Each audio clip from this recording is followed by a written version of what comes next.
And then this past week I was able to get to the whole hours, which is Argue better was right there.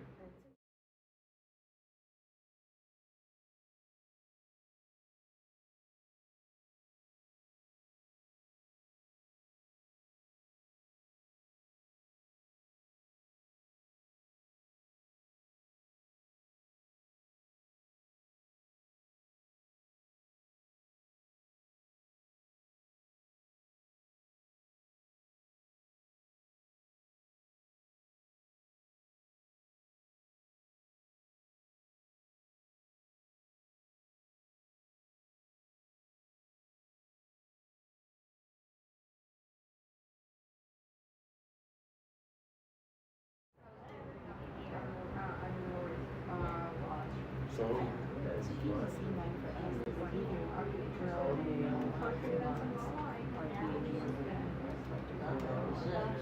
I've had trouble the last 3 or 4 years. I don't know, maybe I've got some disease in my soil. I don't know. Okay. Going.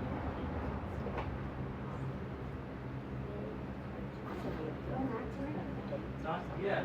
He's called me like 4 times this week saying he's going to be here. And then he said he would be like more or less on the dot, but I haven't seen him. Alright. Okay. How is everybody doing tonight? Great. It's good to see you guys. As always, I apologize for it being sweltering, but it's actually cooling down in here. Thank goodness for these fans. Today we have technically 3 featured readers. I'm still hopeful that Mack Thorn will walk in here at any moment. So I'm going to have him read last tonight because of that. Let's see. Mark, do we have any announcements that you'd like to make that I might be forgetting about? Not right now. Okay. Thank you. Sure. I want to say that our next reading after this event that I know of right now is September 16th at 6 o'clock. Andrew Mulvaney will be here, as will Lynn Lampy and Sharon Feltman. And should be an excellent evening. I got to hear both of those ladies in Jefferson City this past Monday, and they're awesome.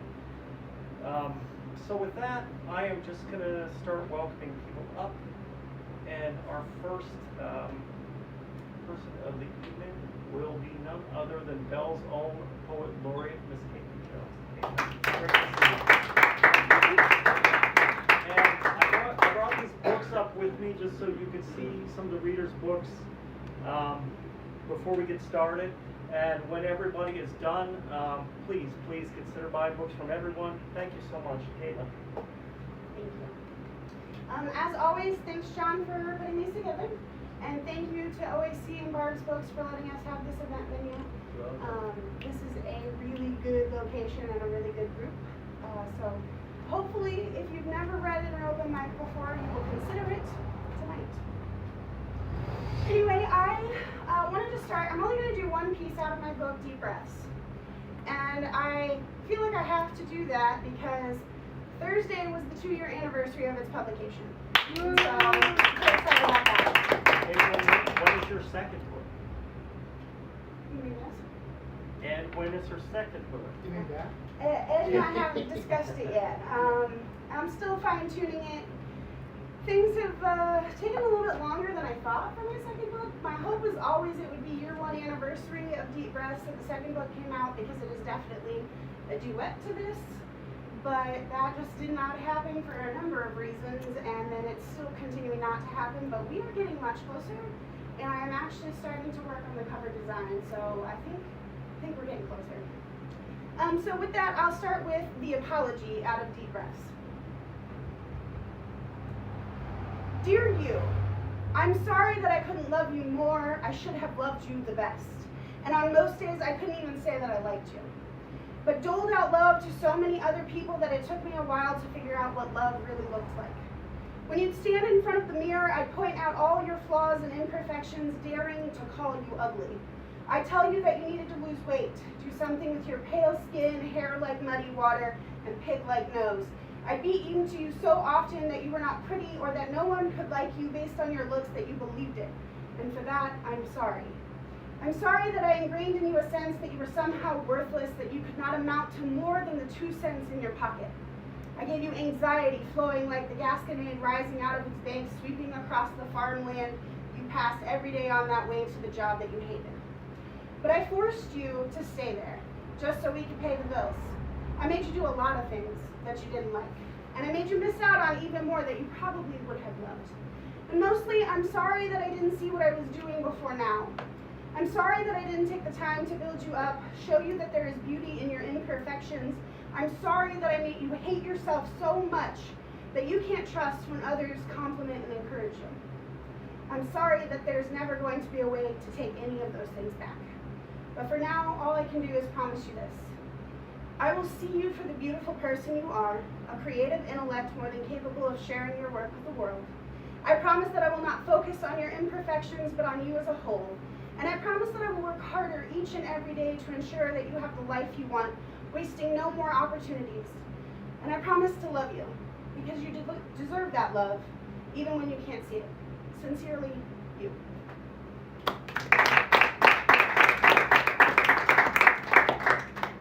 I also talk really fast, so hopefully that's not a problem, and I read even faster than I talk. So you'll notice that these are going to speed up probably as they get shorter and shorter. There's also a definite theme with the pieces I'm sharing tonight. All of the rest of these are going to be new pieces from the new book. And a few of you guys might have heard 1 or 2, but for the most part it's going to be stuff that hasn't been heard, so we're going to see how it goes.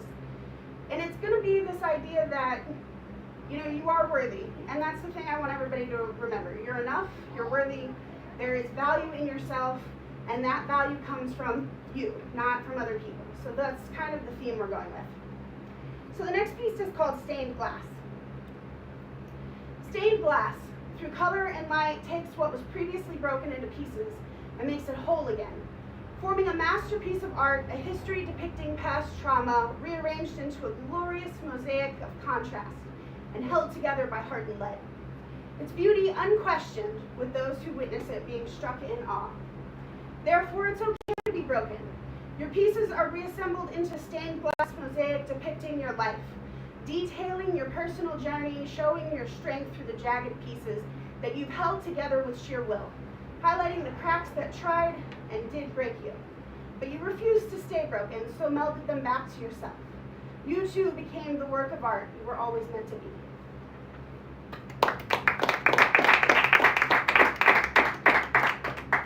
This next piece is called Break It Until We Make It. And I wrote this the other night on my way back from Dumbo Bottoms. I was so inspired that I thought about it all the way home and immediately was like, I had to put this on paper. So this is Break It Until We Make It.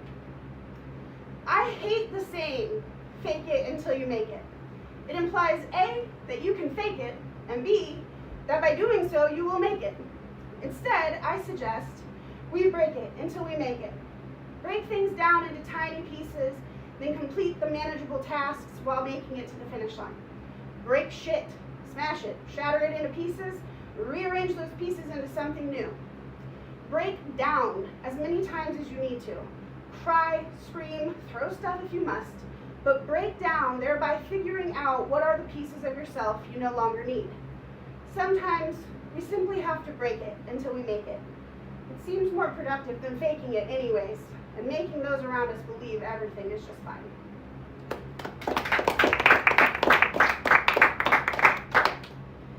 So the next pieces are along that same theme. Is like, we are broken, and so what do we do with our broken selves, and how do we move around with our broken selves?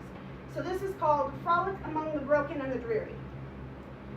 Right now, I know you feel worthless, used, broken. You feel as though you could never be enough, and you feel as though you are letting everyone down. And this is a horrible feeling that you never deserved. Your brain is playing tricks on you because the truth is you are worthy. Your spark shines and those around you see that shine, even when you feel the dark. Your shine emanates from you as a beacon, calling forth those who you need, who love you and see your worth.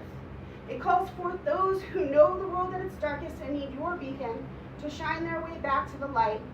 That is your value. So frolic among the broken and the dreary and shine for all of those who need you and yourself.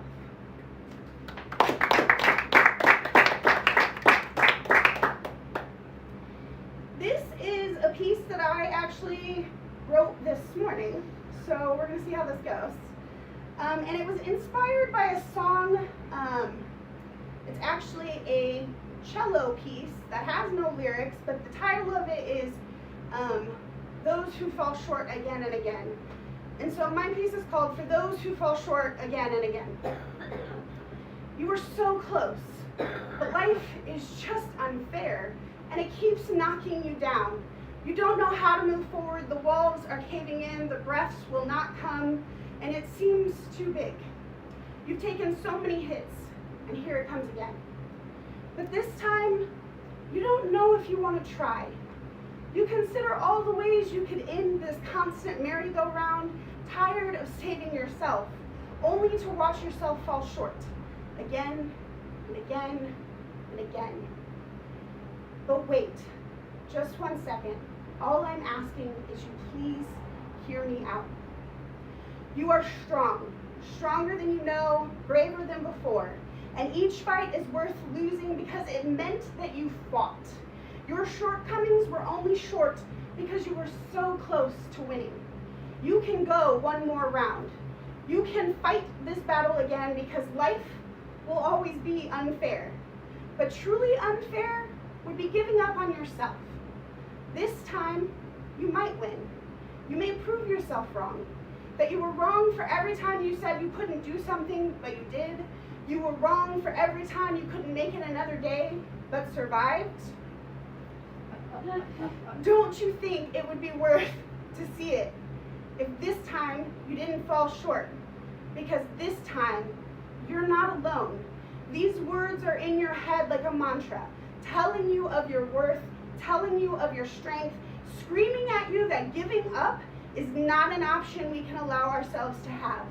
Falling short means we were close to being exactly who we want to be. And if you're so close, giving up seems pointless. Now one more round we go.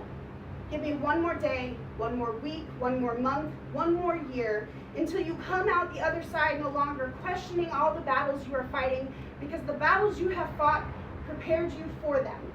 You can't give up now, because then you'll never know what life is like when you became the you it couldn't kill.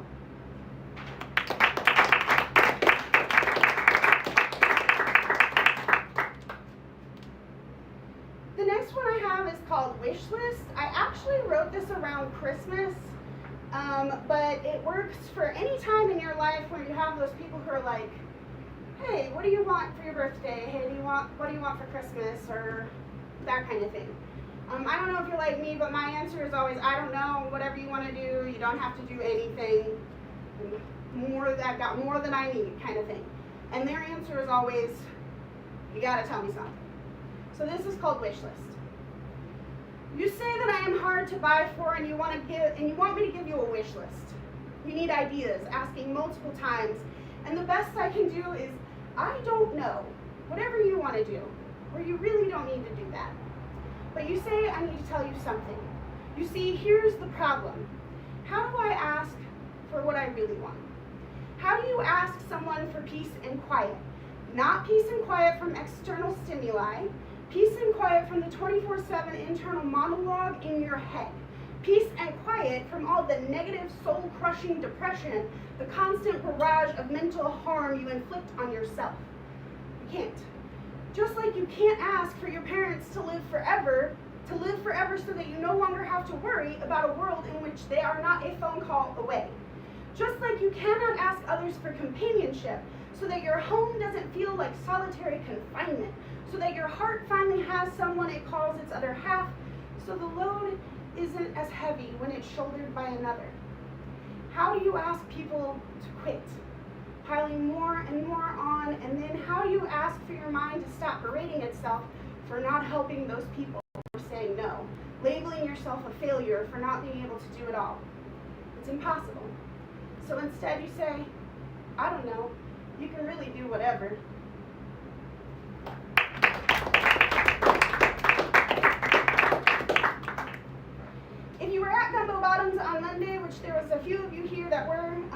I read this piece there.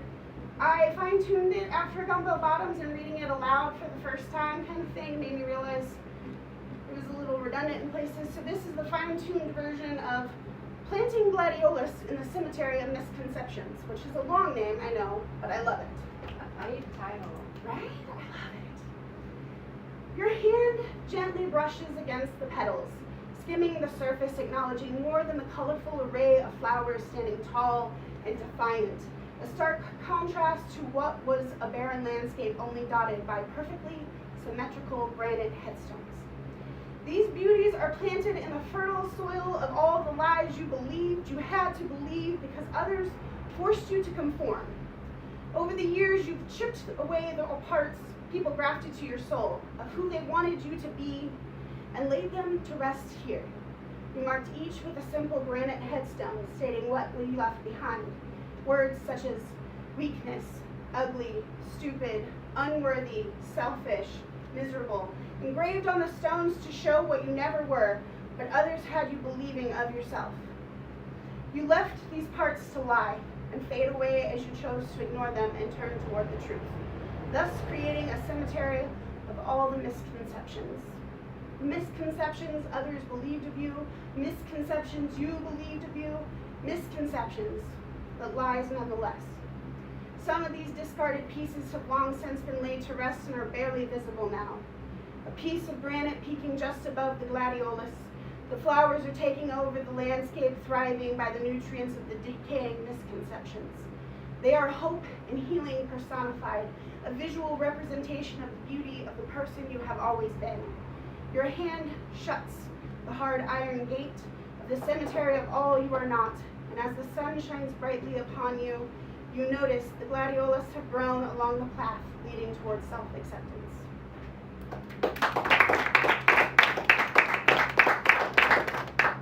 So I don't know if you guys know this, but I'm a nerd.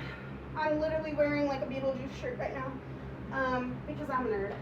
And so I did this piece called Cheat Codes, and it's about gaming.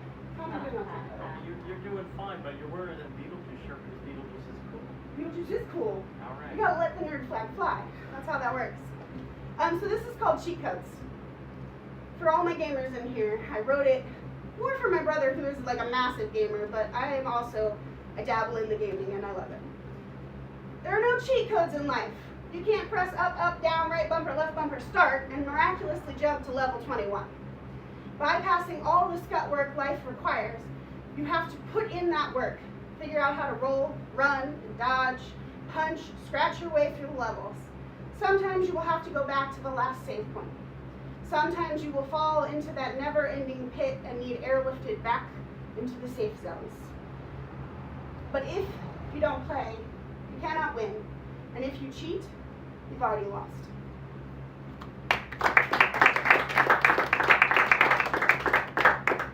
And so I think I'm just gonna end with this piece, if we're cool. Sure. I mean, I have others. I don't know what we're doing on time. I talk fast, like I said. You're doing fine. You're doing fine. Take a note from your book. Deep breaths. I just talk really fast, and like I said, it gets faster when I read. In that case, if we're doing fine, I might actually read this other one that I really like. And I was going to say, Caitlin, as far as that wish list goes, if anyone asks, pie. Pie. Oh, that's a good one. Pie. I thought you were going with chicken there for a second. No, it's more pie. I'm all about pie these days. Pie. Okay, duly noted. So if I bring you really good pie, are you going to forget the meatballs? I'm sure. Okay. And also, 2 years is a long time to wait in between books for new meatballs. So you got to speed Hey. up that publication. You got meatballs at the meet and greet. I Calm know, down. I know it did. But it'd just be a good excuse to have your book out there. For So meatballs. long ago. Right, For the so meatballs. long. I'm so hungry, Barb. I mean, that's why we remember them. They were So fantastic. long ago. It's really a compliment.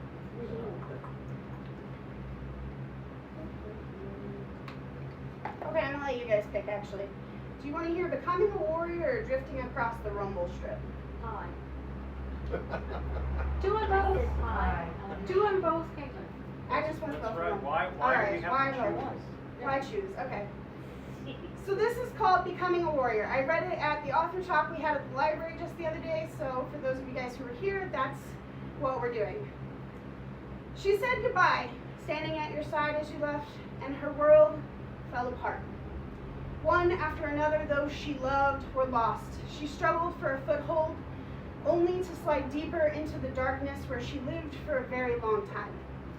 Until one day, she pushed and shoved her way through a myriad of despair, battled demons who would hold her prisoner in a cage of her own making. She screamed and cried at the universe for which she declared unfair. Along the way, she found others like herself forming a survivor's guild against the tide of world-shattering events that changed life in an instant. Her loss became a strength to persevere in this life, her anger the sharp edge of the blade she used to defend herself and others.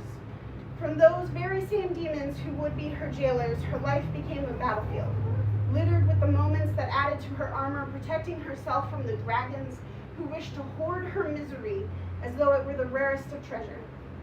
She became a warrior, not saving a damsel in distress, but herself from self-imposed isolation. A warrior defending innocence from unnecessary sorrow, she fought with a valiance that would spawn legends, and would warn her enemies she was not to be trifled with. And yet, if you were to meet her, you would say she was but a woman who carries sadness in her heart, and yet a smile upon her face, and hope in her spirit that it can't all be bad.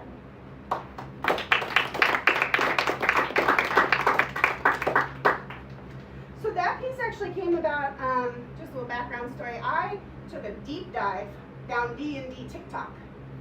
So I fell in love with the characters from D&D and these different classes and all of that. And that kind of came from that deep dive. And I also have a piece that I did about a hairstylist being a cleric, because I think that matched really well. And so I'm working on other pieces that give ordinary everyday people the roles of that D&D class. And so that's a fun little project I've been working on, especially for a person who knows absolutely nothing about D&D. Nothing. So we're having to learn all of this stuff as we're writing it. But yeah, that's going to be a fun project. I think it'll be in the book probably as its own little section, just because it has that same kind of uplifting, you are valued, that you are your value kind of thing. So I'm hoping to have a few more of those before the book goes out. This one is really depressing. I'm sorry about that. It's called Drifting Across the Rumble Strip. The 2-lane highway is empty, just me, a freshly chip-sealed asphalt, and my own thoughts. Empty highways are dangerous like that. Being allowed to think alone is as dangerous as driving. Today would be a good day to just drive far away, disappear into the ether, leaving behind everything. The car drifts from line to line as these thoughts distract from the task of driving. Nobody would know if I just left. I could leave the worries, the stress, the pain behind, and just start over. But that's not how life works. You have people who care for you. There's a new baby that you have yet to meet back home, and there are cats at home waiting hungry who are not going to understand when you don't show up. And just like that, I correct the wheel across the rumble strip and continue on, same way I've done so many times before.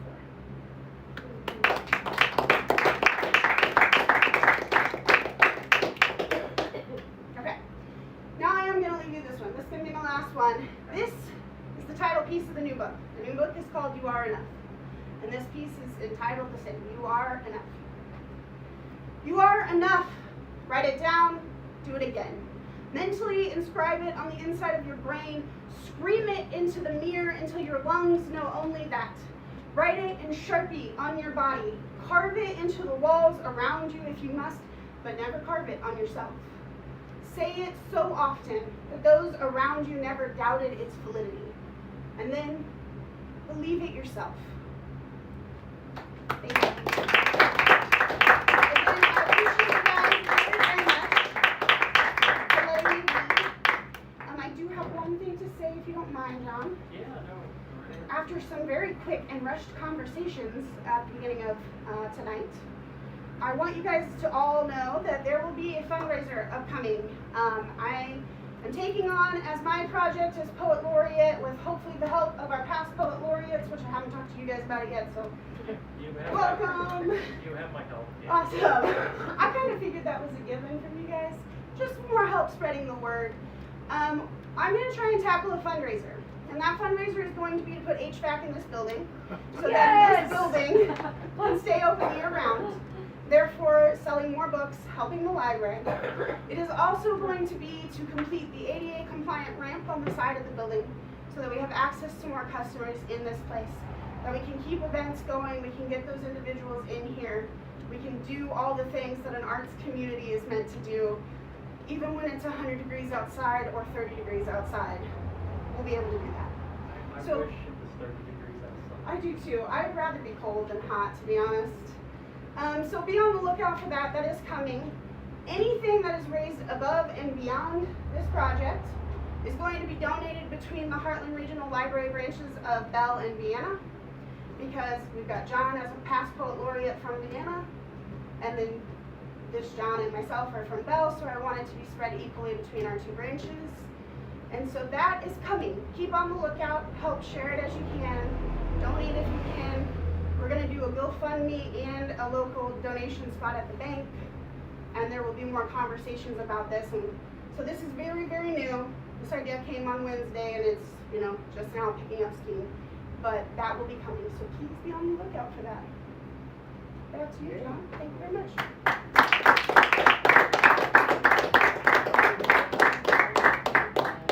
I don't know about any of that, but Caitlin, you and I, when it comes out, we're gonna go see Beetlejuice too, because it's coming soon. So, all right. With that, I would like to say just one or two things about this store, because we have people in here tonight, a few people that have not been here. So this store operates through the auspices of the Friends of Belle Library. It was named officially or unofficially by my friend Jason Reberg after Barb Hughes, who was the president of the Friends of the Belle Library, and which have to thank that organization for everything that they do, as well as Osage Arts Community, which owns the facility itself. As Caitlin said, a lot of what we do benefits the library system, but in addition to that, we also benefit other local organizations like Belle High School. We've done programs with them, and a number of educational institutions. So honestly, if there are any remaining proceeds, not that I expect us to have a Scrooge McDuck pile of money, it would be cool to donate some funds to the high school system. Because there's still hope there. That's all I'll say, because I always say too much. But, so with that, I am just going to welcome up our next reader. I recently met Donna Featherston, so we don't know each other very well. Normally I know a lot of the readers that come up, but what I will say is she's the author of Old Buck and Hootie, or the co-author of Old Buck and Hootie, and she's just going to come up and read some work for you, and it's a pleasure to have you, Donna. It's great to have you.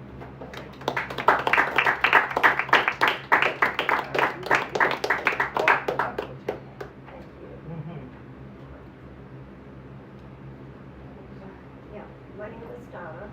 My husband and I moved from St. Charles down to Gasconade County in Rosebud about 32 years ago. He's written ever since he was in high school or probably before.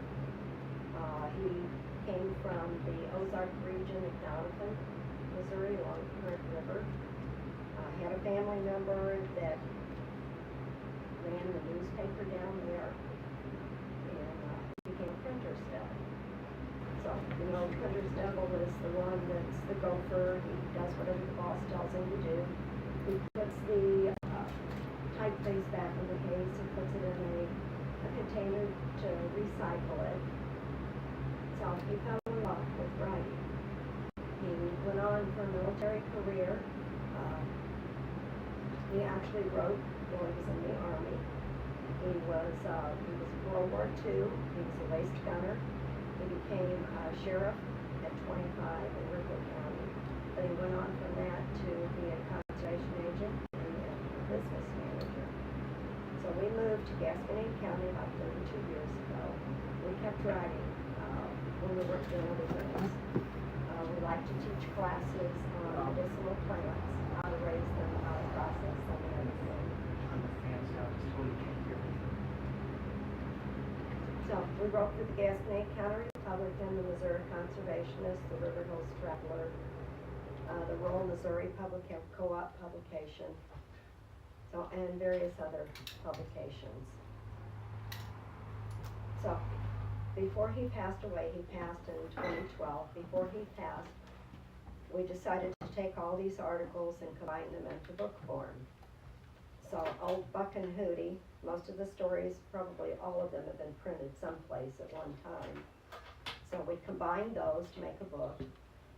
Reflections Along the Current, he did that, and I've got one out in the front. He did that in 1984, and then a second edition in 1987. The one in 1987 went nationwide, but his publisher went bankrupt.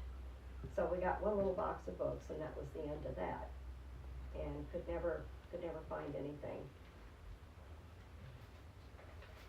So what I'm working on now is a third edition of Reflections, and what I'm doing, since he was the sheriff in Worthwood County, I am finding some of the criminal cases and putting those in the sheriff's section to add to that. So tonight I want to talk about Old Buck and Hootie. It's a collection of short stories, and it's about an old man and his beagle, Old Buck. Old Buck stories bring to life Old Buck, a retired chemical corporation manager who spent his retirement years converting a lot in a subdivision into his garden. This man was in his 80s when I met him, and he would get out there first thing in the morning, daylight to dark, hand spading this garden. The whole time his beagle was there in the shade watching him. His wife Vera kept the granite pot of coffee warm on the stove for him, and she kept his clothes clean. The man never went out with the same clothes 2 days in a row. He was always clean, well dressed. So Hootie and Vera, the wife, she would get caught up on all the tales, so she would busy herself with the housework. Hootie would just lay down and take a nap, and he's thinking to himself while he's dreaming, oh God, not that one again. Because when Buck got riled up, his twang he was born on the Obion River in Tennessee, so his twang would come out, and sometimes it would be hard to understand, the words. He hated the government. The government was called government, and he was so sure they were going to go broke that he would stand at the mailbox every day waiting whenever his Social Security check was supposed to come in, and then he'd run directly to the bank, because anybody that couldn't manage their business any better than that was going to go broke any day. So this little book has got 26 stories. I'd like to invite you to come along to the world of Old Buck, Vera, and Hootie. The stories are mostly true, but they're fictionalized to protect the guilty. Grab a drink, your favorite beverage, tune your ears to the tales along the rabbit trail of Old Buck and Hootie. Tonight I'm going to read one of my favorites called Secret Gold.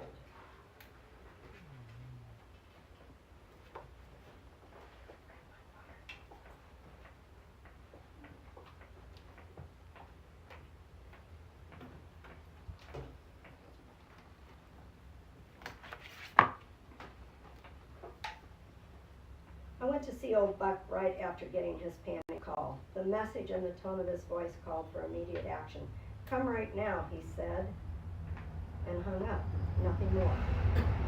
The January evening was young, but unseasonably mild and mild. Night had already fallen. Hootie, Buck's beagle hound, met me in the darkness at the front gate and followed me to the front door. Buck was fairly dancing with excitement, and he motioned me to come inside. After a quick glance outside, he closed and bolted the door, shutting out the darkness. I've got to trust you, boy, he whispered. Are you in trouble with the law? I whispered back.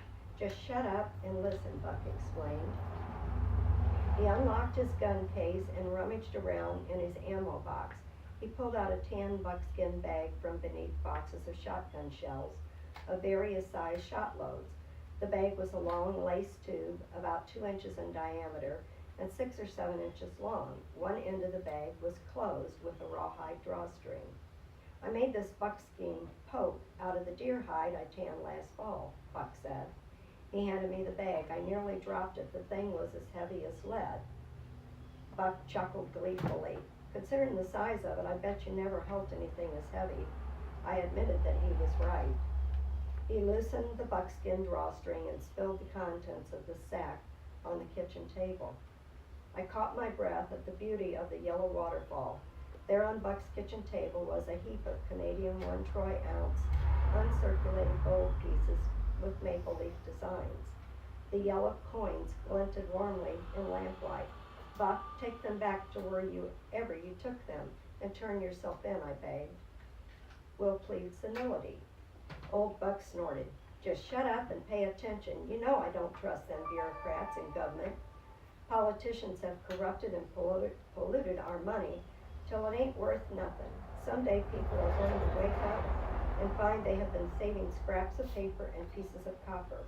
When that day comes, the only thing folks can use for money is something that has value, like hand tools or gold or silver. Government minted money won't be worth toting around. Okay, Buck, what am I supposed to do? Start collecting seashells for wampum? Buck gave me a look he usually reserves for the tax assessor. You ain't very bright, but like a lot of slow people, you are honest. I'm a-fixin' to bury this gold in the backyard. When I die, I want you to dig it up, so Vera will have some real money when she needs it. Without further talk, Buck carried the pipe out his back door. I followed and watched him pick up a shovel. I sat down to consider my role while Buck loaded the gold back into the buckskin bag. He then placed the heavy treasure inside a section of plastic drain pipe and capped both ends. It was a neat, strong, and waterproof, rot-proof casket for his treasure. Without further talk, Buck carried the pipe out his back door. I followed and watched him pick up a shovel, and by the dim light coming through an opaque kitchen window shade, he moved out to the center of the backyard and removed a patch of sod, stacked it to one side, and began digging. Hootie came out of his doghouse to watch. Buck sank a shaft about half a spade handle deep before he was satisfied. He dropped the plastic capsule to the bottom of the freshly dug hole and covered it with dirt until the fill was even with the lawn. He patted the earth smooth with the flat of his shovel, then placed sod over the fresh earth. See, the gold is 5 steps out the back steps, in line with the locust tree. My night vision had sharpened enough to check his measurement. As we turned to go into the house, I caught a glimpse of Hootie, nudging some loose clods of dirt with his nose. Back in the kitchen, I asked Buck why he told me instead of Vera. She could dig the gold up herself when she had a need for it. Ah, you know as well as I do that women can't keep a secret. I figured tonight would be a good time for you and me to take care of this little business because Vera is over at a neighbor's kitchenware party. About 2 weeks after the gold burial, I was awakened before daylight by a fierce pounding on my back door. There stood Buck, as mad as a hornet, holding a section of the plastic drain pipe. It was missing one of the caps, soiled, the surface pitted with tooth marks. "Arr, to kill that fool dog," Buck began. I pulled him inside and shut the door against the blast of cold wind. "Take it easy, Buck," I soothed. "We can send Hootie with Vera to another party and bury the gold again when he can't watch us." "No, we can't," Buck wailed. "Hootie buried the bag again and I can't make him show me where he planted it." "Aw, come on, Buck, your backyard isn't that big and Hootie never digs very deep. Spading up the entire backyard will be less work than you do every year turning over your garden." That's what Vera said. You see, I had to tell her everything after Hootie brought the pipe into the house, like this was an old bone. It was too late to go back to sleep. "Have you made coffee yet?" I asked. "Yeah, come on down," Buck replied. I watched as Buck, working in the pre-dawn, with speed born of desperation, began spading on one side of the yard, turning every inch of the ground. He was sweating, but I soon chilled all the way through, and I took refuge in Vera's kitchen. Her offer of a mug of hot coffee was gratefully accepted. Cradling the heavy cup in my cold hands, I offered my condolences on the loss of Buck's gold. Vera didn't need consoling. "His gold isn't out there, nor is it lost. I took it down and put it in our safe deposit box at the bank. I will sell the coins and buy a certificate of deposit that will draw good interest. Want to tell me about it, I asked. There's nothing to tell. I knew all along what he was up to. He never could keep a thing to himself. I dug up the plastic pipe, poured some bacon grease on it, so Hootie would gnaw on it and carry it around. Well, why didn't you tell Buck? Well, for years I've been wanting to put flower beds in the backyard, but he was so proud of his bluegrass, he fussed every time I planted a rose bush. When he finishes, I'll tell him so he won't keep on fretting about the gold. It was time to go. I went out the back door and walked slowly by my old friend and his beagle hound. Hootie was watching Buck as he shoveled away. One secret is a heavy burden. Two secrets are too much to expect a mortal to carry. I'm stressed by a great need to share both Buck's secret as well as Vera's secret with someone, but friends are worth suffering for.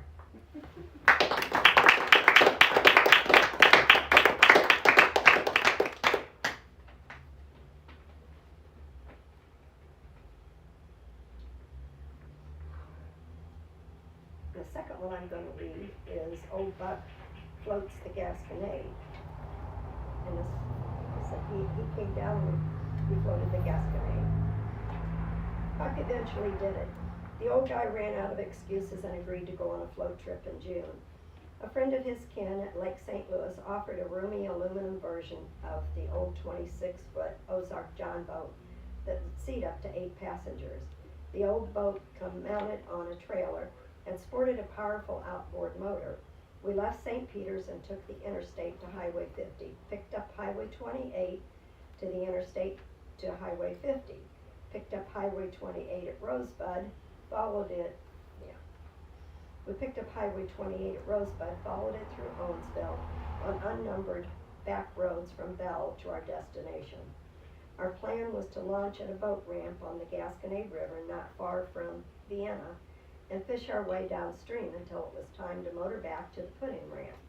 Our crew consisted of 4, Old Buck, his nephew Bill, friend David, and me. David was high on prescription tranquilizers and happy as a clam. Buck, who can't swim a lick, was terrified by the very idea of getting on the boat. The whites of his eyes rolled like those of a roped maverick. His face was gray as weathered fence posts. Buck was in no condition to appreciate his first float trip. I don't know how we were able to talk him into the trip. He's a proud man who claims he ain't afeard of nothing, but I have my doubts. There had been heavy storms and frog-strangling downpours upriver.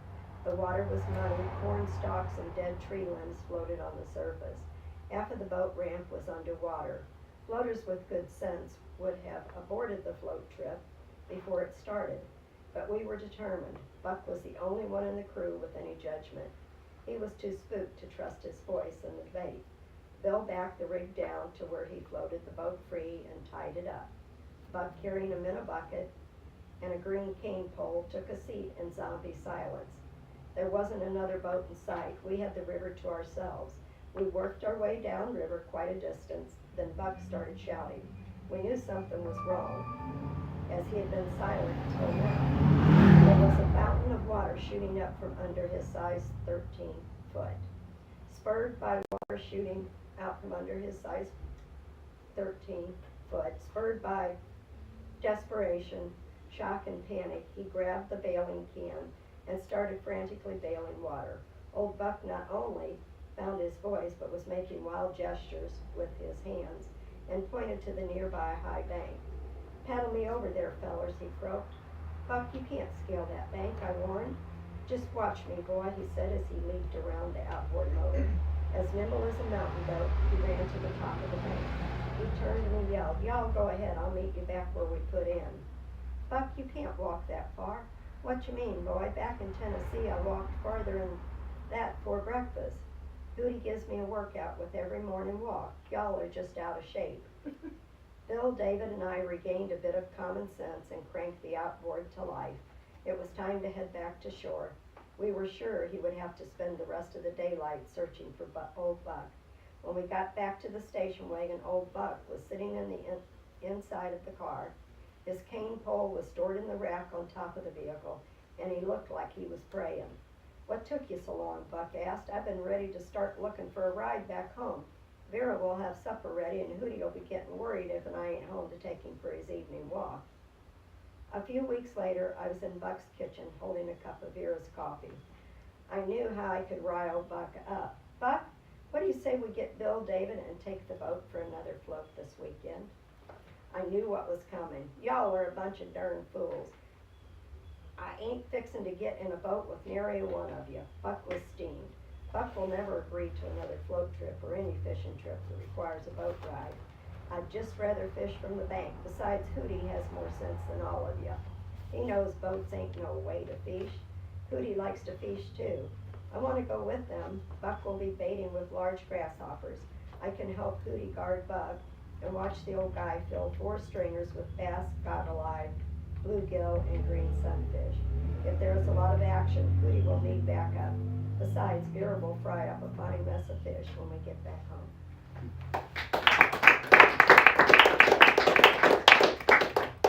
I want to say September 23rd and 24th, Joe Schaefer, her husband. 22nd, 23rd. 22nd, 23rd. Does it go to the 24th too? Going great. Okay. So the 22nd, 23rd, 24th, we're going to be in Donovan. They're having their Heritage Festival days down there.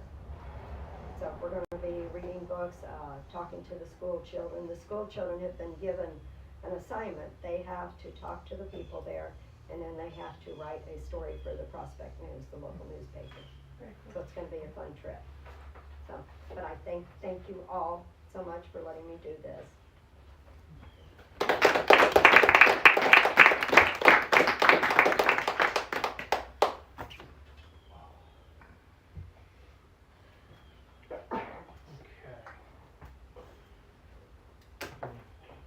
Donna, is there any info online about the event that you just mentioned? I'm interested now, 22nd, 23rd, 24th. Yeah, something's been posted. I don't know the immediate reference. I know Yeah.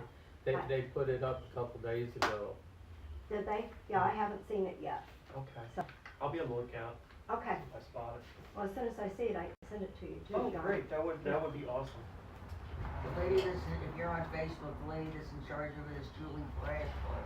Okay, I live on Facebook. Well, this is called the Current River, what's it? Current River Heritage Oh, Festival. okay, Yes. cool, I'll look for it. Yeah.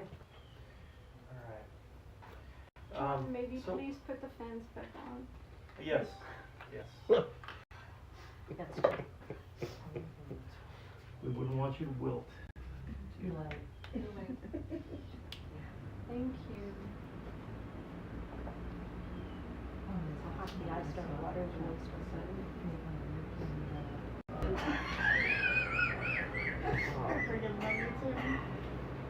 All right, so with that, our third reader for the evening, but first off, thank you, Ron. Thank you so much Thank for you being for here. inviting me. But our third reader is here, and he's a good friend of mine, and I have not seen him in a while. And if he had not been here, I would have had to berate him on the internet. So it's a good thing I don't have to do that. He's the author of Rattlesnakes and Flat Tops. And he has a new book coming out at the end of August, the title which escapes me, but he can tell you about that, as well as an event. I am going to be reading with Mack Thorn and Brett Underwood and a few other folks at Subterranean Books in the Del Mar Loop in St. Louis on August 30th. And Mack Thorn, who is our next reader, organized that event. So let's just give him a big round of applause. Mack Thorn, good to see you, man. Hey. Hey guys. Look at you, you're fresh as a daisy. It's good to see you. Good to see you, man. Oh man. So I just flew into town and my arms are tired. There it is. I wanted to start out like this poem that I had written about coming back to a town that I went to like Bible camp in. I can't find it, but I did want to ask, like, I did want to kind of gauge like how many people actually went to Bible camp. Anybody? My mom runs a Bible camp. Does she really? Yeah. Okay. The other thing, did I tell you guys the story about the Uber driver I had in Kansas City? that he told me, after he told me about all the places he'd been fired from while he was driving me, he had told me that he knew where Elvis Presley was hiding.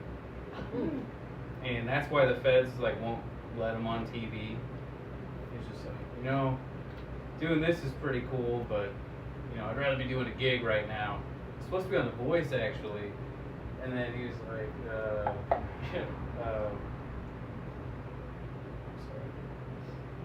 So then he was like, feds. That's why the feds wouldn't let him on The Voice, because he knew where Elvis Presley is hiding. And it actually happens to be in Branson. That makes sense. Yeah, That's totally believable. Branson. And he's like missing turns. He's like swerving all over the place. He's like, he asked me if I wanted to see something, like right as I was getting out of the car. I was actually supposed to do something at Swordfish Tom, so he like lets me off in this like to an alleyway. And I was like, no thanks. Getting out of the car as quickly as I can.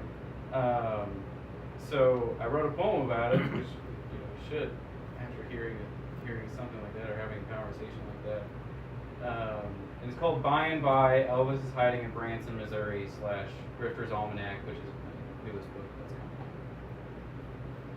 I've been fired by every chef, foreman, and BlackBerry operator this side of the Mississippi, the driver tells me. Elvis Presley is hiding in Branson, and that's why the feds won't let me on TV. The result of No Child Left Behind holds on by a hairpin, waiting and waving at the corner of 39th and something. The old warehouses of Kansas City pass by my window view, hollowed out and contorted into chic eateries and hip lofts with walls covered in Nixon cum stains. Graffiti is art now, and Basquiat would be sick, and nowadays I can't tell the difference between hobos and con artists. On the bathroom stalls and dive bars and rock bottoms alike, it's written, Pokey Lafarge got a big dick but can't fuck. Golf carts bring better roads but more cops, terraforming one block to the next into exposed light bulbs and more fries with some weird sauce. The sun sets in the west just like it always has, on a much different scene than the sideshow I grew up in.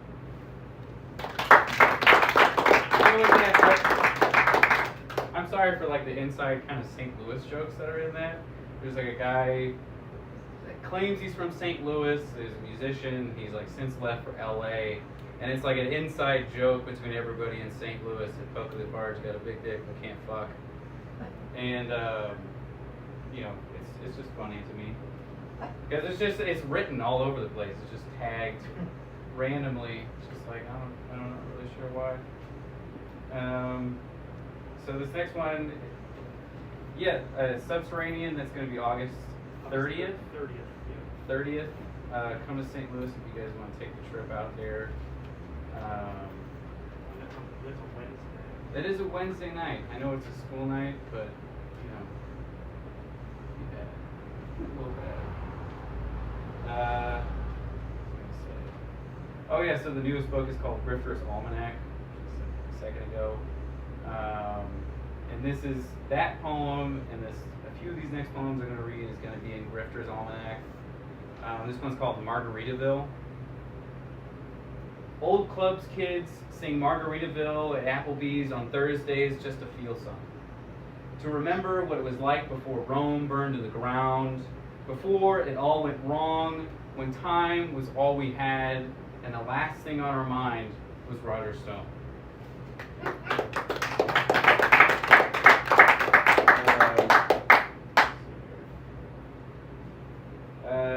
This one's called Gunpowder Fog.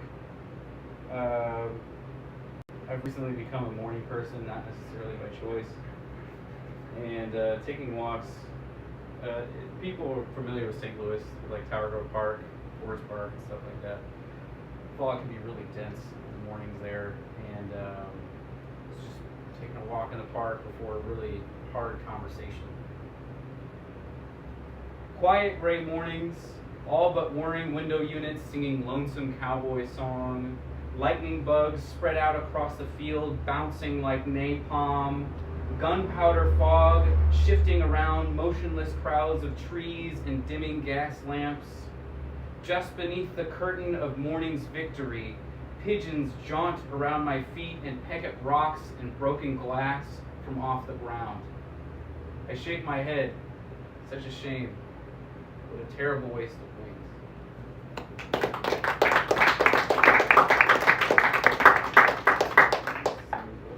Oh, this is your book.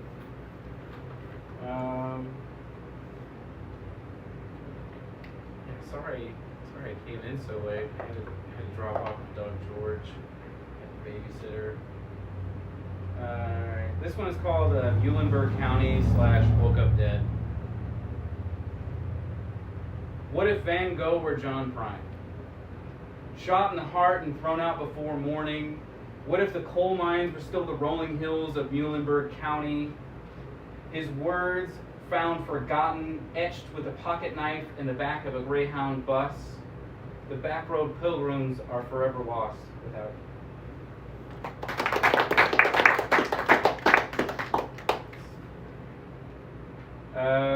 this one's called Backroad Pulpit, and this whole poem is really just about this main strip right here.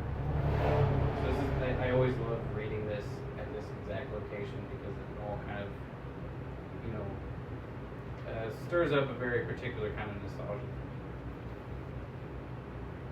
Purple lips click against tooth and tongue as I sail on my sweet blue canoe. Towards another sunset, towards mandolin daydreams of gravel grifters selling red brick by the pound, queens and kings of the tasty free soft serve, G-force banditos fermenting on this morning's kill, dive bomb albino dragons without heads or tails for scents, talent culture vultures, creep mosquitoes and crack pipe promoters, buzzing around like flies in an abandoned shithouse that something died in, with tiny wings like screeching TV static, waiting their turn to bless this flesh with maggots, but don't let the pale skin fool you. I'm far from dead, and closer to heaven than ever.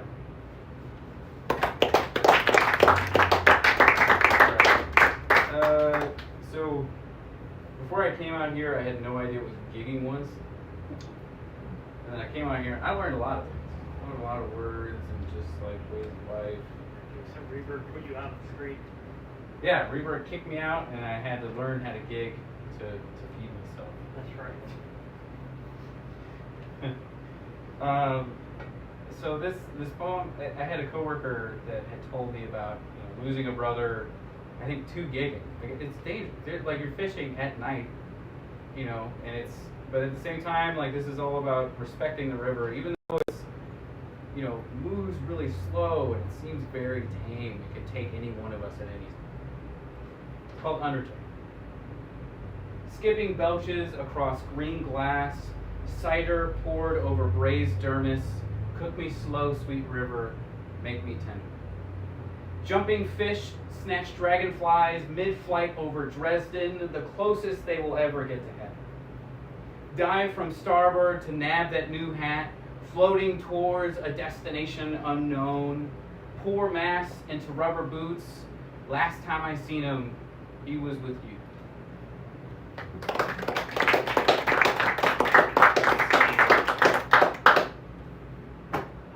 I really wish I could have found that piece, because there's like a part of it where you guys know Matchbox 20? Yeah.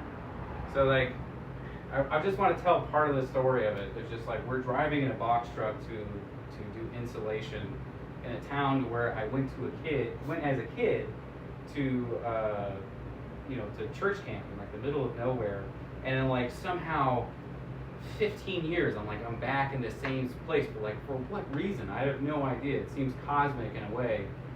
And he was this huge, large man with no teeth and this giant red mustache. He just got out of prison, and just this burly guy, and he loved Meatloaf, the singer, or whatever. So he would pick me up in his giant red truck, blasting Meatloaf every morning. The same CD, by the way. And then we hit this clearing. And then at that clearing, 3 a.m. by Matchbox 20 came on. And I just saw this new version of him and this kind of person that I'd never seen in anybody before. And he was belting it. He was belting 3 a.m. by Matchbox 20. This ex-felon, you know, he was just in another place and another time. I just wanted to share that with you guys. It's a great story for me. This one's called Great American Pyramid Scheme, and this is, I wrote this while I was lost out in Canaan, down the road over here. I ended up making my way into like an abandoned graveyard. It's in the middle of the woods somewhere. I'm like hearing shotgun shells go off in the distance. It's like a week of Halloween. Kind of new to the place. It's called Great American Pyramid Scheme. Hacking butts and burning trailheads from Canaan to Colorado with Doc Martin Creek stompers on a horse named Buddy. I listen close to the songs of eagles as they beckon for spring's return and the righteous wrath of an honorable man. Chambered shotgun shells give chase as I run from social cast on a four-wheeler down an 8-lane superhighway towards the big lotto check in the sky. Atom bombs and polio just don't scare soccer moms no more, but you can sure as shit find one in a hospital gown coughing up a lung because of what she read on the internet. Can't say who's the bigger sucker, because we all got scammed into believing that there are rules in this game we all play. If you remember when we went to the Lake of the Ozarks, I will never forget it. And read for that mega church crowd. Yeah. And I thought it was going to be a totally different audience. I thought it was going to be kind of like a more hip, you know, we're kind of in an oasis kind of thing. And it wasn't. I read that poem and they liked all my Huckleberry Finn shit. And then as soon as I said that, they like withdrew, and I was like, okay, that's this kind of crowd. I don't think I've ever read to such a big audience that did not want me there.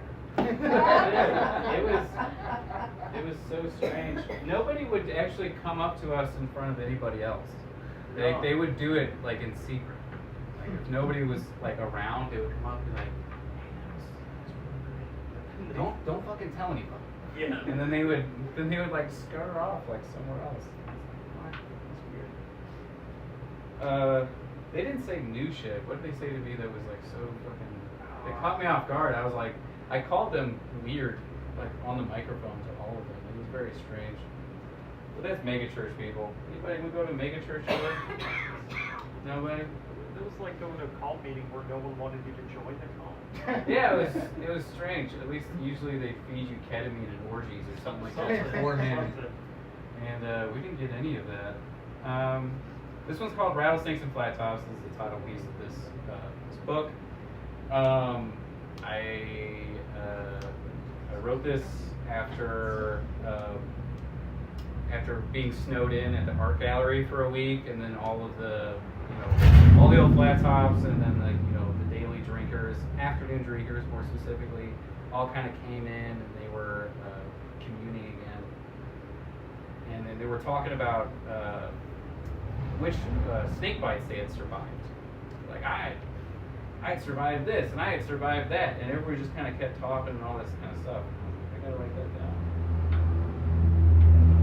In the afternoon, the old flat tops and their wives sit around in the Pall Mall ashes of the night before, lamenting on snake bites from rattlesnakes, cottonmouths, and copperheads, showing off their scars to anyone with eyes to see, bragging about how death missed its chance, tall tales from taller bar stools, the womb of great American folk tunes.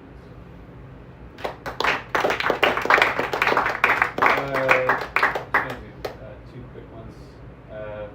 I should have segued when I was talking about mega churches. I had to go to a few mega churches as a kid. My parents really shopped around for churches. I later found out that my dad was just kind of like, that was where he was drifting.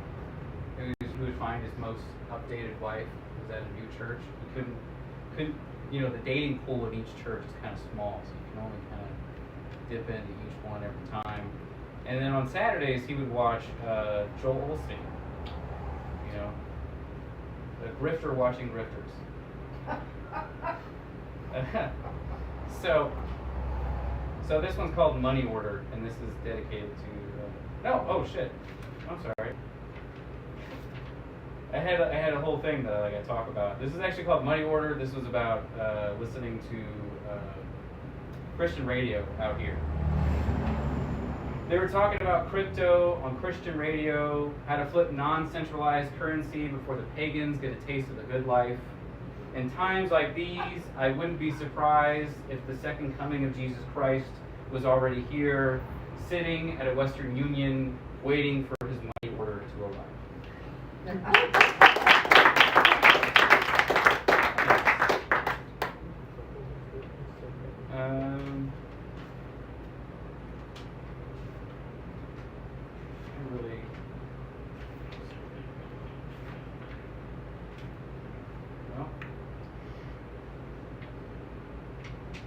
I'll just end it on this, because this is it's called Last Curtain Calls. I'm just gonna end it on this one. This is another one that's based off of a Pageant's conversation, which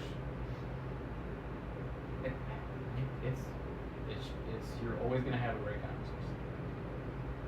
It's called Last Curtain Call. A woman that looked like she had lost a fight with a makeup consultant, waterboarded by foundation and blue eyeshadow, sat down on the bar stool next to me with her daughter on the other side, asked the bartender for a Shirley Temple, and announced that it was a birthday to anyone that would listen. I was afraid to light my cigarette because of how much hairspray that was holding her 80s beehive together. After downing her drink to past halfway, she turned to me and asked, I try to tell my daughters to look for that real kind of love. That kind of love where they just gotta write a song about you, you know? Isn't that what life is all about? Finding true love? I told her that love is hard enough to find, and you won't know what you're looking for and decides to show its face. She nodded her head, but trucked on past my retorts. I didn't know what I needed until after my first husband, their father. All my daughters do is complain about this and that. It's my birthday, you know. Want to guess how old I am? I felt bad for her daughter, sitting there looking bored and emotionally overdrawn as her mother cast reels into the dive bar pond to fish for compliments that made her blush in the 80s. The same way I had sat with my mother, waiting for flirting matches with strangers to end, waiting for the punchline that I knew would be about me to hit me across the side of my face, waiting for praise that would never come. Parents that live for the spotlight look at their children as a curtain call, like someone who is trying to take their spot on the stage when all they wanted in the first place was a mother.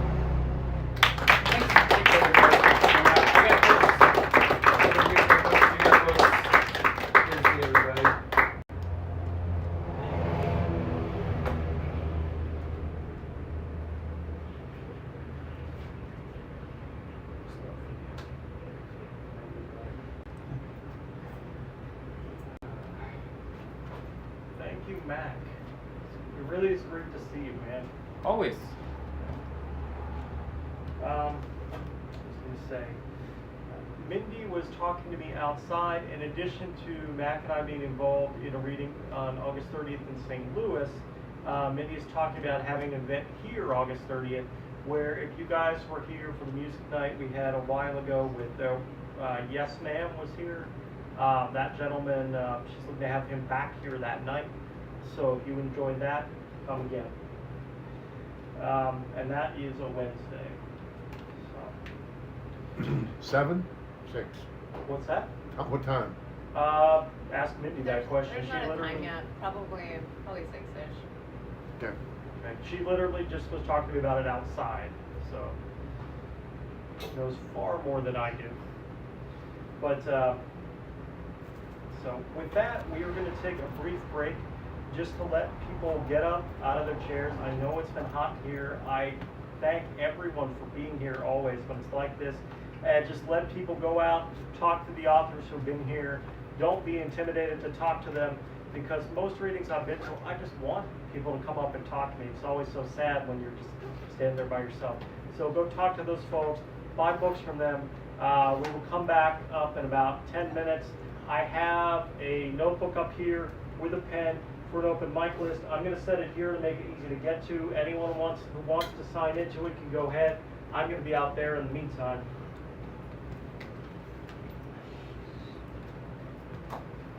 Hi, Mac. Yeah, so we're doing announcements, anybody's I'm leaving. doing good. How about you? Poetry at the Pop and Roll On, next one is on the 22nd. With That hot is weather gonna be look, so yeah. Jocelyn and open mic. Working it.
How are you, Caitlin? You good?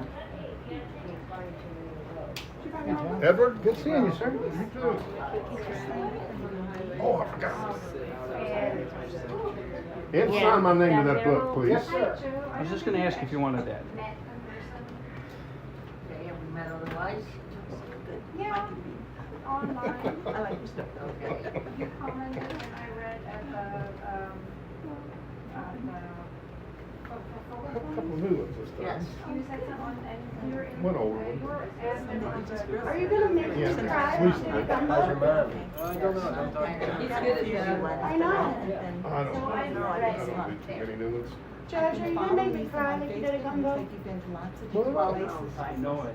Are you feeling weepy today? I might feel weepy again. 12,000 miles. It's a That good- was rough. That was a rough one, but it was so Well, good. it's a good thing. It's a good thing Stacy is not here because she made me cry way more than John is capable of. I was kind of upset.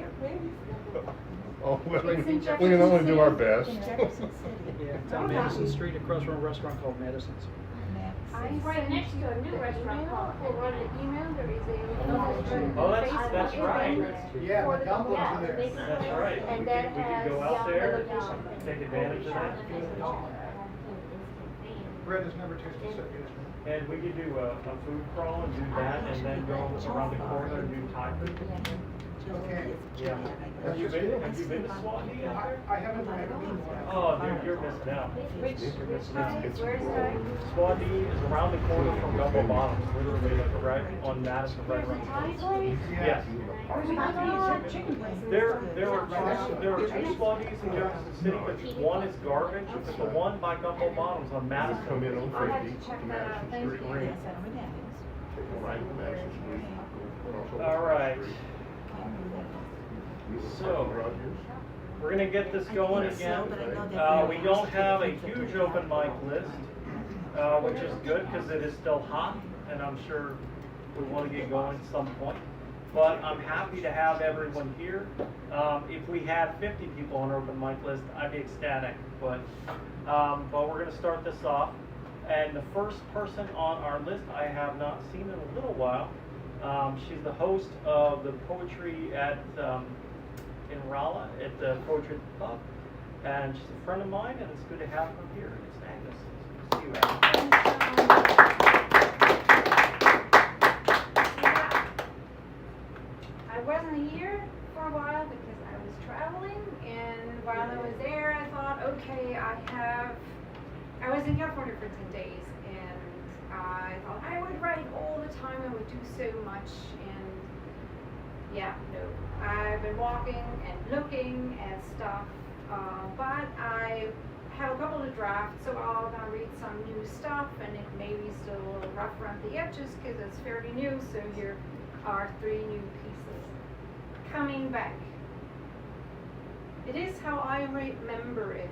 The air still smells of ocean, eucalyptus, tar, and the wild fennel growing on the bluffs. The waves are still advancing towards the shore, lap the sand, retreat. The sanderlings scurry on the border between sea and land. Stricken by drought, the eucalyptus trees no longer shade the ravine where the monarchs used to winter. Their rustling wing beats are a distant dream. So there is a labyrinth that I discovered a few years ago that sits on the bluff top, and if you are following my author page, that is the new cover photo. It says that the gorgeous stone labyrinth that's there, and so I've been walking the labyrinth, and here is a poem about the labyrinth. Suppose the labyrinth did not have a center, and you followed the passage between the stones and arrived back at the beginning. The journey would hold the same mystery, steps and breath. Recall your mind when it wanders to yesterday or tomorrow. Notice the fragrance of the eucalyptus trees. Notice the music of the ocean. Notice The pelicans soar overhead. Notice how you are opening towards the now. Give up trying to understand the pattern, to solve the puzzle, to find the rule behind the winding of the path. It is unimportant.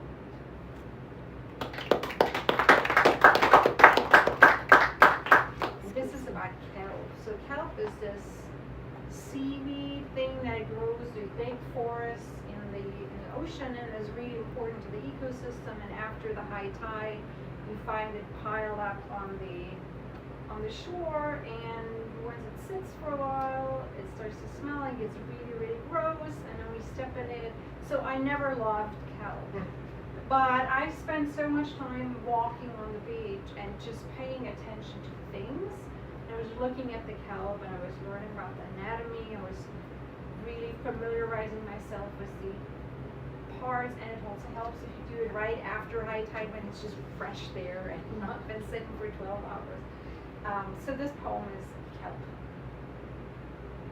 Fog creeps in from the sea. 7 pelicans sail overhead, silhouettes in the mist. I find a stone with a keyhole. The beach is littered with kelp, translucent blades, crisscrossed with ridges, firm air bladders. The holdfast grips a rock with many fingers. The kelp whispers questions. What do you cling to? What lifts you up?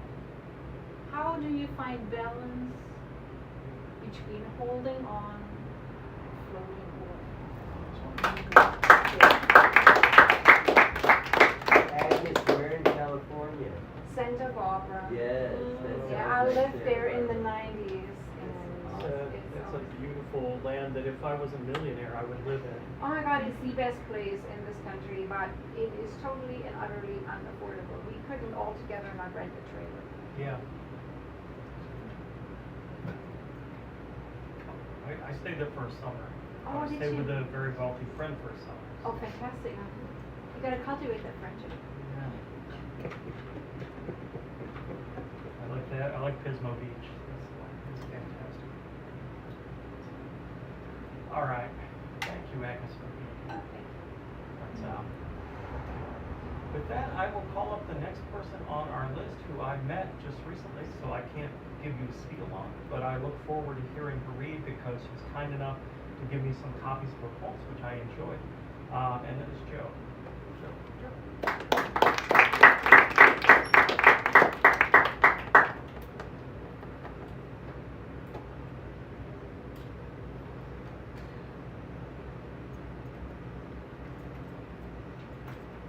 I live in Pacific, and their friend Julianne King is starting a First Friday poetry group at our library. And I've been friends with Donna for, God, over 10 years now. And she had talked about coming out here. And John and his friend John stopped by on their way to Evansville last Friday. They started talking about Belle, and it's like, you know, I've heard this story before. So, anyway, I'm from Pacific. I run Pop Poets Publishing. There's this kind of a story behind that. The story is, I was helping a friend of mine who retired and wanted to write poetry. And when he was writing poems about Forest Park in St. Louis, and I was not a publisher, but I had 40 years in printing and writing and all of that stuff. And he says, do you know how I could get a few books printed? And I said, well, what do you mean? And he explained that he just wanted a few for his friends and whatever. And I said, Steve, we can do that. So we formed a 2-person pop-up publishing book. And I've continued that. He passed away last year. But at this point, I'm also somewhat notorious, as Agnes noted, for being one of the admins on the Current River Jacks Fork and 11 Point group, which has got like 150,000 people on it. And we've got 3 admins. I've been going down to that area for since I was 13, since 1969. And pretty much I'm working on 3 of these, 3 books about the area. This is about Alley Spring. The other one I have is about the primary put-ins along the Current River. And I am working on one on the Jack's Fork. And when I get all 3 of these little chapbooks put together, then I'm going to put it all together into a book. So,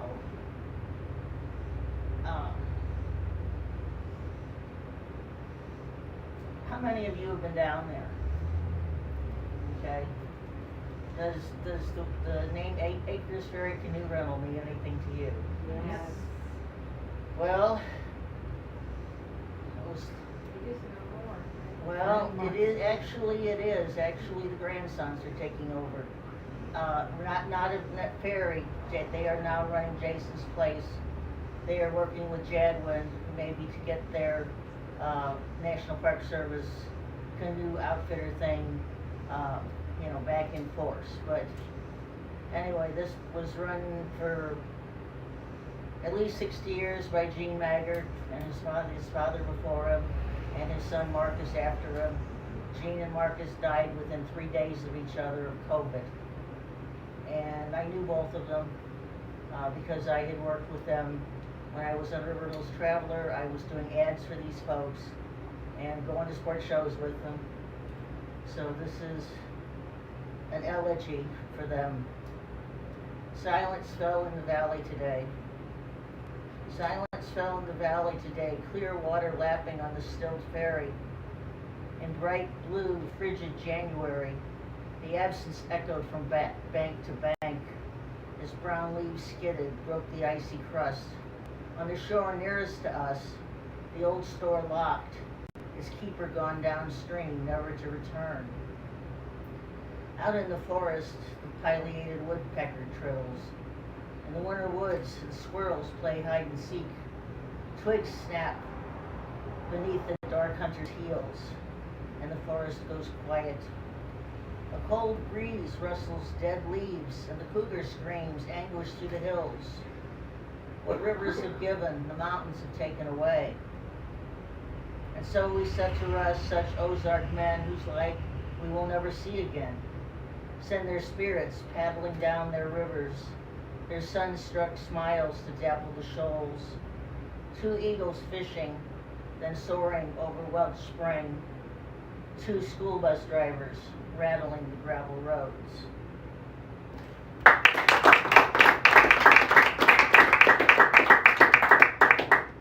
My very favorite place down there is Alley Spring. Like I said, I was taken down there against my will when I was 12 years old, and I drank the water, and I've been going back ever since, basically.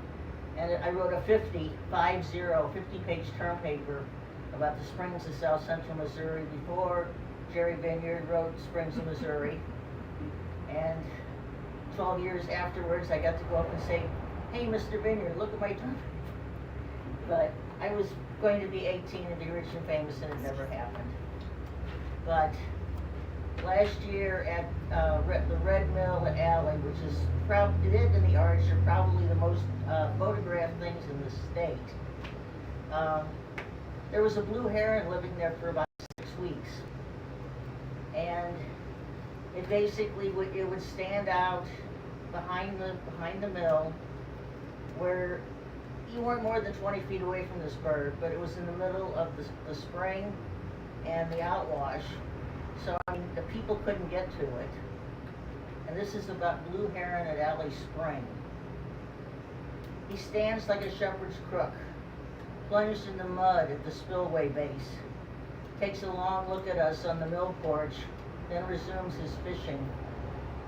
The ranger says he's been there for 2 weeks, a fixture who flies away only to return as if he owns the place. So close we can see his yellow eye, long, thin neck arched taut like a fishing rod, a blue question mark painted on the falling water. He shifts from foot to foot, frozen and silent, a few blue feathers tufted up. Cocks his head to grin at the tourists so close, yet so far away. returns his attention to the spillway. Snake-like, he darts, grabs the fish at his feet, straightens and swallows. A minnow rushing down the gullet as if it weren't purloined federal property. The heron scares the conveying water for the next morsel, the next unwrapped offering at the Parkway Buffet, the bird automat for lunch.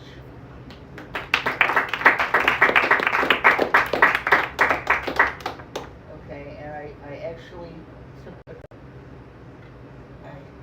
okay, where's the other one? I crooked pages. Okay. My husband and I are like lifelong cavers, wild cavers. And he was the first naturalist at Onondaga Cave State Park. After I married him, I was a volunteer down there, so we have cave formations on our wedding rings. You know, this is serious, people, okay?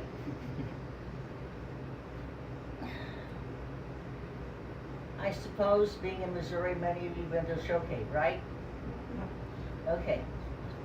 Kick your head back into that show cave. Speleologist.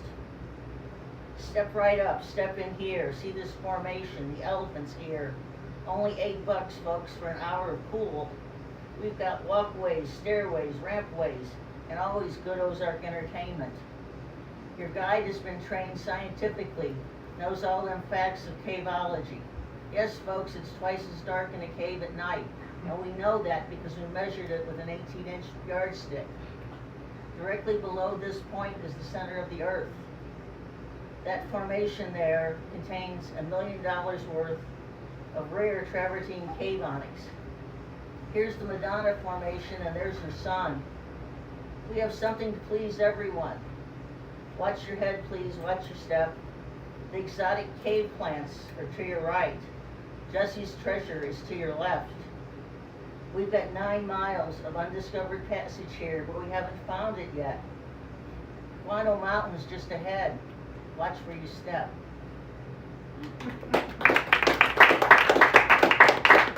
I jumped in, she jumped into the correct term. I believe the title of that is speleology. Not speleology, but speleology. Yes, spele, as in the spiel.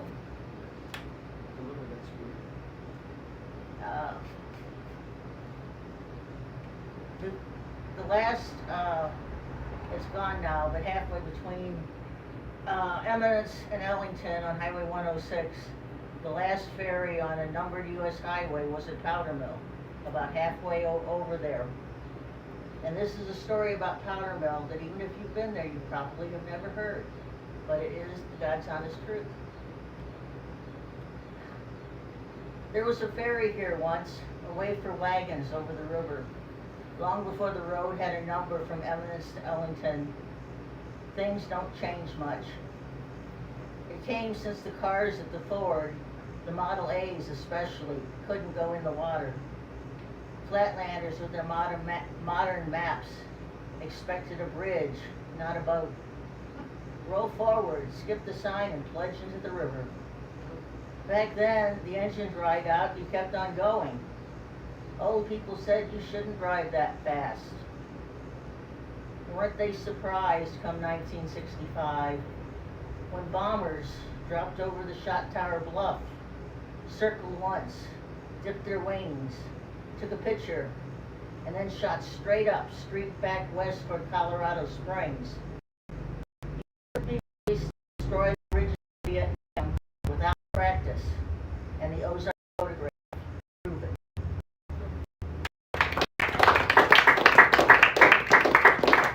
I'm going to end with one that, yes, you probably need gray hair and to be familiar with St. Louis, but it's still a really neat poem that I really like. Does anybody here ever remember Harry Fender? Harry Fender was a member of the Ziegfeld Follies in the 1920s. He was a late night DJ for KMOX radio, and he had a whole lot of, old memories of being part of vaudeville. But most people that are still alive, like me, remember him because he was Captain 11. On Channel 11, they had this, and Harry Fender played this character. This is back when, during the 60s, when they had they had the kid shows. You could get your, things like Romper Room. You could get your kids on these local TV shows. And basically, Captain 11 played Three Stooges all afternoon. That was his claim to fame. And this is more about me and my brother than it is about him. But it says, I remember Harry Fender. I still remember Harry Fender driving that boat down the Mississippi. My brother, of course, waited for the Three Stooges movie to appear on our big black and white TV. After school, something to do to stay invisible, lest Mom press us into peeling carrots or diaper service before it was time for supper. Captain 11, he was called, but we knew better. Knew he really was Sam Clemens somehow. Preserved, commanding the pilot house, cigar, 100 years ongoing. Knew beyond the rail, the real Mississippi flowed in living color, and the rows of on-screen children cheering were imaginary pastebook cutouts in grayscale, while Mr. Fender, resplendent in blue uniform and gold braid, kept his footing when the waves rocked the deck as he steered between stone piers of Eads Bridge. While the TV played at Grandma's, we heard the towboats blaring 8 blocks over, the intricate filgaried calliope, locally called the Calliope, of the SS Admiral passing the brewery, south beneath the last remaining mound, past the clang of the shipyard meeting metal at the foot of Iron Street. Brother adored the mayhem, while I marveled at the white curls and mustache, wondered by what hoodoo the wraith of twain both steered and spoke the language of the river. I knew the television show was just a disguise, a put-on for adults who could not accept the truth. At night, it was the studio that went away, and the moon shone down on the Mississippi, banjos playing as the showboat passed. Yes, I remember Harry Fender. Thank you.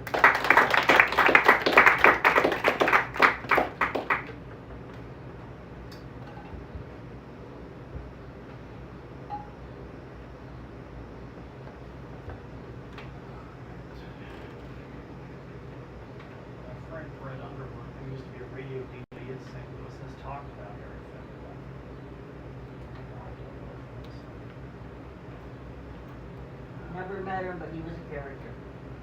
Well, that's his friend. Yes. All right.